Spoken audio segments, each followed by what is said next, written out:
Hello YouTubers and welcome back to the AMD versus Intel CPU review. So as you can see on screen we have stop clocks ready and waiting, two exact video files size wise and everything else, so no difference there. Okay, on the left we have the Intel 3700 i7 3770K, and on the right we have the AMD A series A8 5800K. So both unlocked and overclockable, which at the minute we are running the Intel at 3.9 turbo boost, which is stock. And on the AMD we are running turbo boost at 3.9 also, and the stock speed for that is 3.6, and the stock speed for the i7, if I'm correct, is 3.5 or 3.6, not 100% sure, but here we go. So we have on the Intel side, we will see how fast this CPU really is at encoding and doing video files, and also we'll have the AMD chip as well. So first of all we will go and save it to a mechanical hard drive. Okay, we'll get that one ready, and we'll also get this one ready, save to a mechanical hard drive also, which is right there. Give me a second, peeps. There we go. Okay, so we will click save at the same time. Why the hell let me get confused with the message? Okay. So here we go. Clicking at the same time. 1, 2, 3. Okay, so then we'll start the timer at the same time. 1, 2, 3. Okay, so here we go. Which one do you think is going to win?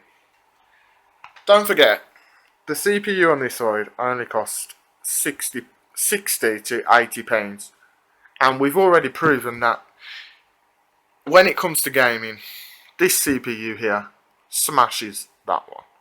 We was getting roughly 7 frames on Battlefield 4 and medium settings, and 20 on medium settings. So, you know, which one wins?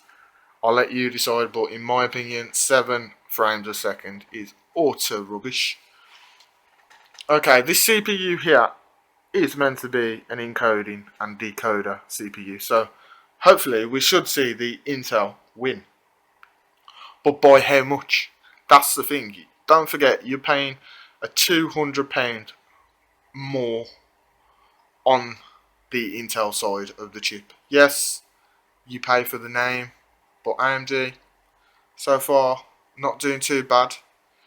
I've got to say, some people will argue that you need powerful CPU for certain things. Well, you know, in my opinion, it's all about what you're going to use it for and how you're going to use it. There is a few bonuses with having an Intel versus AMD. If you can see at the minute, which currently I don't think, if I zoom in, you're going to be able to see, but we shall see. On the AMD side, the voltage is at one hell of a voltage, put it that way. Now, I will take it off this a second and show you, because we have got plenty of time. So, first of all, we're running at the minute at 3.9 gigahertz, and the voltage is 1.12, roughly 1.12 volts. Not bad. And to be honest, we could even lower that even more. I've actually got this processor running at before 4 gigahertz at 1 volt. Bang on. Now, look at the difference in this one.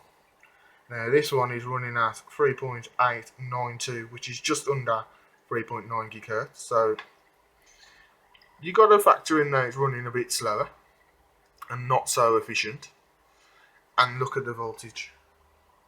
It's like nearly, I would say,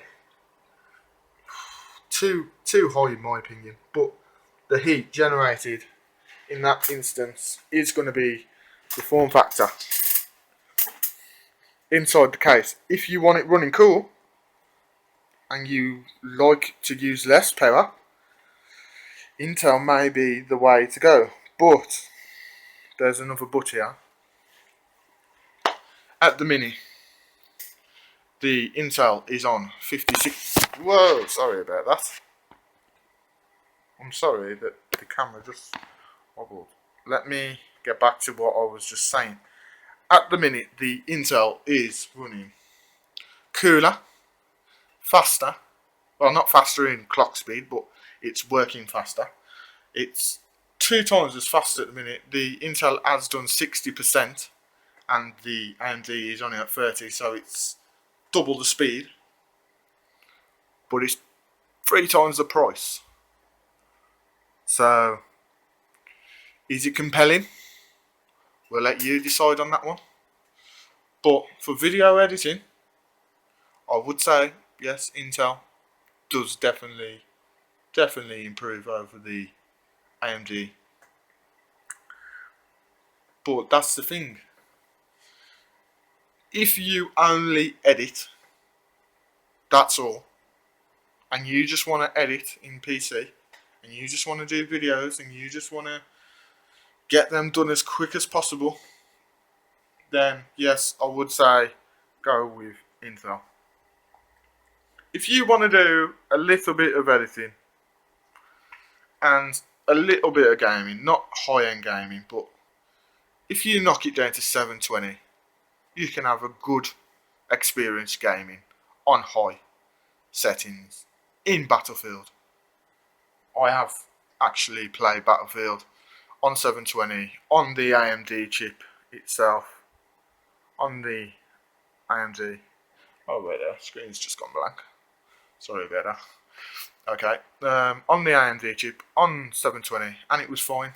I was roughly getting 35 to 40 frames, which, you know what, on 720 they say that you should be running at 1080p. Realistically, most games on the PlayStation 3 and PlayStation 4 and Xbox One and Xbox 360, I bet you half of them run at 720p, sorry, and they're boasting about running at 1080 when realistically I'm actually shocked that they couldn't have done that in the last gen. But oh well, we won't go into the console debate just yet. But like I said, gaming wise, pick up yourself an AMD. That's done. Just gone shy over, so knock a few seconds off there. Not perfect, but you know. But 6 minutes to do a file that is 1.3 gig in size, encoded. And as you can see, the AMD is only at 60%, and it's still going. So yes, my recommendation for encoding and videos and anything else, definitely pick yourself up an Intel chip. And to be fair, if you do want a game, you will have to get yourself a graphic card. Now, I will give you a recommendation.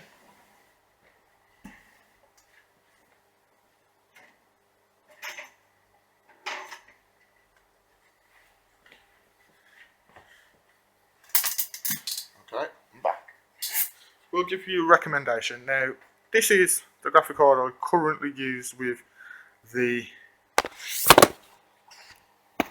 this bloody camera.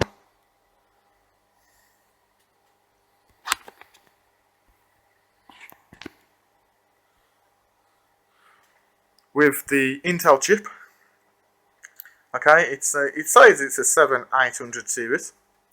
Technically, it's a 7900 series. Now, this was £165 when I brought it. It's 2 gigs of GDR5, so not too bad. I will give you a proper look at this in a video. Now, personally, that card there will give you the gaming needs you need to beat any PlayStation 4 or Xbox One performance.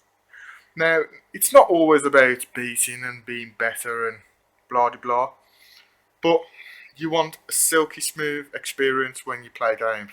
60 frames per second. I would go for a card 7 series or above. Now, you're talking for the cheap versions, you're talking 100 to 150. Like, this is not a relatively expensive card. Like, not by any far means expensive at all. Like, you're talking £140 now, or even cheaper some places. So, you know, you can pick up good bargains for less. If you look around, like I found this on Ascari, or I'm not quite sure of the website. I will actually try and find the website and put it in the video description. And I am really getting annoyed with this camera at the minute because the tilt function is very annoying. But as I was saying, yes, you can pick it up for roughly 140. Now, I am going to be upgrading my graphic card eventually. So, you know what? You might even get a bargain from me if you watch my YouTube channel. And you know what? I'm even going to give away a few games and other things on my channel. So, always like my videos or subscribe if you really want to see some more. But I am doing the technical stuff and showing you, well, what you're getting for your money. And as you can see already, the AMD is still going, and it's only at 90%. So we can see in this time here, 6 minutes to do a 1.3 gigabyte video. It's literally smoked it in half the time. I would say half the time. So encoding, you're paying more. You're paying more for the Intel, less for the AMD.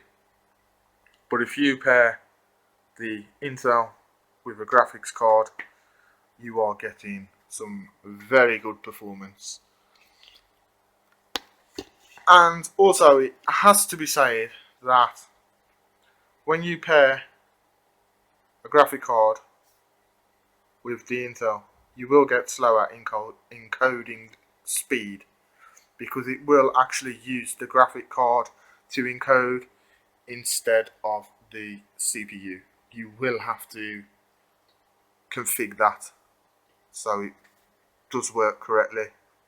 Now, we have 99% complete on the AMD side, so we will show you exactly how long it's taken to complete, and it's done. So yes, look at the results. There we go. There's the proof, guys. So I hope you like this video, and it gives you a bit of information on speed wise what both chips can do. And if you're looking at the 3770K or the AMD A series, you know a little bit more, and it helps you with picking out some hardware. So thank you for watching my video, and please like and subscribe. Thank you very much.